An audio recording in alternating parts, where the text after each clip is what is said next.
Cuma hari ini saya berkali-kali saya katakan, antara Cikgu Bat, ni usaha apabila bawa Nek Nazmi telah pun menghantar surat tuntutan kepada Cikgu Bat, ini berhubung salah faham. Jadi kabarnya Menteri Sumber Asli dan Kelestarian Alam Nek Nazmi Nik Ahmad telah pun menyerahkan surat tuntutan kepada ahli jawatankuasa penangan parti PBM, itu Badrul Hisham Shahrin, itu Cikgu Bat. Dia memohon menuntut permohonan maaf secara terbuka berhubung dakwaan kes rasuah rancangan Tempatan Banjir bernilai lebih 16 bilion yang didedahkan oleh Cikgu Bat. Bagi saya mudah saya cara. Dalam keadaan begini, elok adakan pertemuan, berbincang. Cikgu Bat pun bukan tak kenal dengan Nek Nazmi. Sama-sama dulu mereka dalam Parti Keadilan. Jika benar ada kebejatan, ada salah guna kuasa, dedahkan pada menteri. Mungkin menteri tahu, mungkin menteri tak tahu, tapi bila tuduh menuduh, macam saya lihat apa yang berlaku pada ini Dr. Mastura daripada PAS yang menuduh itu akhirnya berakhir dengan saman di mahkamah. Sampai bila kita nak melihat secara orang kita tak habis-habis, orang politik ni masih lagi berlarutan di mahkamah satu demi satu. Isunya kau tuduh aku jawab. Aku tuduh kamu jawab. Tak selesai saya. Negara perlu move on ataupun perlu kehadapan. Tapi kalau berterusan, berbalah begitu, mana nak cari titik pertemuannya? Benar masing-masing cuba menegakkan kebenaran masing-masing. Tapi bagi saya sekarang ni, dalam tempoh sekarang ni, sewajarnya kita mengurangkan politik. Dan saya haraplah kalau boleh, sebagai orang tua saya ni, kalau boleh saya lebih suka melihat perdamaian antara Cikgu Bat dengan Nek Nazmi. Kalau ada titik pertemuan, berjumpalah, berbincang, tak payahlah tuduh-menuduh. Kalau ada ini kebejatan, ada elemen-elemen rasuah, terus jumpa. Kalau isu itu tidak ditangani, buat laporan polis, buat laporan SPRM, sebab kedegilan. Kalau benar ada berlaku kepincangan. Saya sedih, saya melihat saman menyaman, tak habis-habis. Dan Cikgu Bat pun kabarnya banyak sangat saman ni. Akhirnya beliau banyak masa. Saya okey, dia nak menjadi seorang pemantau, memberi pemerhati, okey, tak ada masalah. Kalau rasa tersinggung, kalau rasa fakta tak betul, berjumpalah.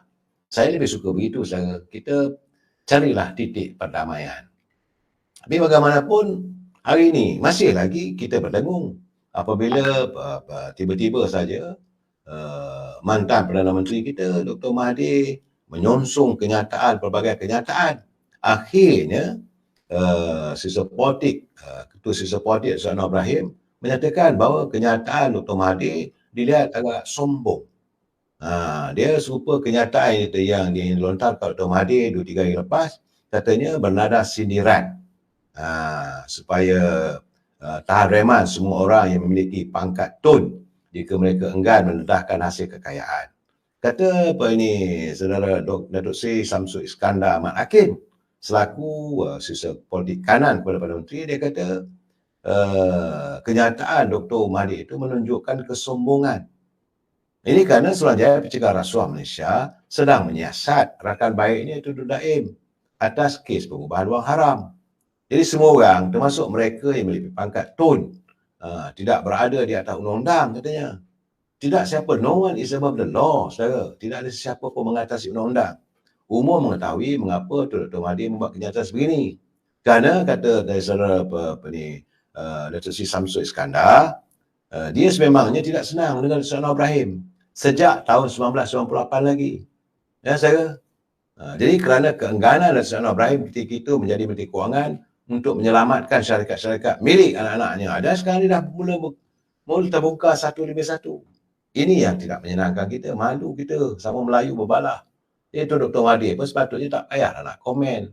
Biarlah masing-masing kita ada jabatan ataupun pegawai-pegawai kuasa, biarlah mereka melakukan tugas dengan baik.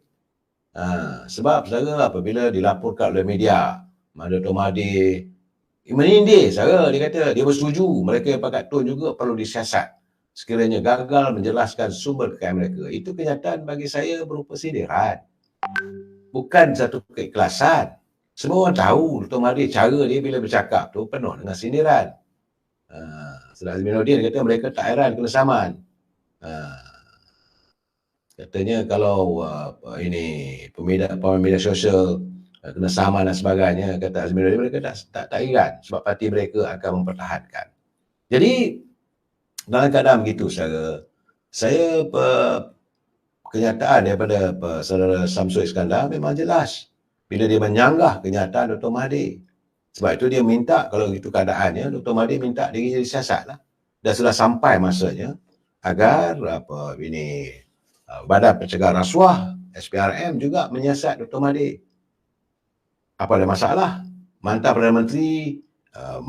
Perdana Menteri daripada UMNO, Datuk Seri Najib, masih lagi sekarang ni berada di belakang jeruji besi. Kita tidak akan mau bertolak ansur kalau Dr. Najib boleh kena, Tasimuddin pun kena siasat, apakah Dr. Mahathir tak boleh disiasat? Kalau ada sesuatu yang berlaku ataupun kecurangan ataupun sebarang salah guna kuasa. Jadi kata saudara Samsul, dia kata tidak ada siapa yang boleh mengatasi undang-undang. Jadi harus disiasat apa pangkat yang mereka ada. Sebab dia kata banyak, sebagaimana kerugian Perwaja Steel, projek hidroelektrik Bakun, MISC, PKFZ, Mamingku, penuh saya, banyak. Jadi sebab itu saya merasakan apa tujuan Dr. Mahathir mengeluarkan kenyataan begitu, kita tak tahu. Dan hari ini Dr. Fuad Zakasi, ini speaker Dewan Undangan Negeri Cepu, dia kata bila Tun Mahathir mencadangkan semua yang bergelar Tun disiasat, jadi tidak perlu dokumen untuk siasat, melalui syak wasangka untuk mula siasat. Jadi kata Dr. Fuad Zakasi lagi, menurut Tun, kalau semua aset diragui, maka ia mesti disita. Semua bergelar Tun juga mesti diremat jika enggan mendedahkan sumber aset itu diperolehi. Apakah, ini kenyataan daripada Saudara Fuad Zakasi, apakah Tun menyindir SPRM kerana menyitar menara ilham milik Tun Daim? Atau Tun Mahathir tersinggung? Atau tercabar seolah-olah selepas ini giliran beliau pula? Itu tulisan dari Saudara Fuad Zakasi. Tun kata semua itu ikut rule of law. Patutlah Tun Mahathir buat cara begitu. Ramai jadi mangsa, termasuk Najib saya katakan tadi. Tan Sri Syarif Samad, dakwa dulu baru cari bukti kemudian. Begitu juga kes money laundering, SRC Najib bertahun-tahun bertangguh-tangguh. Tahun hadapan baru nak bercara lagi. Begitu juga akhirnya macam kes Tan Sri Syarif Samad digugurkan setelah beliau dimalukan. Jadi, tapi eloklah SPRM guna dokumen tulen untuk cari bukti. Buat siasatan rapi. Jangan guna buruk sangka dan arahan dendam untuk mendakwa. Ya, bukan semua Tun mesti disiasat. Ini bukan isu antara dua darjat. Semua orang mesti disiasat, termasuk anak menantu dan kawan-kawan. Itu keadaannya saya.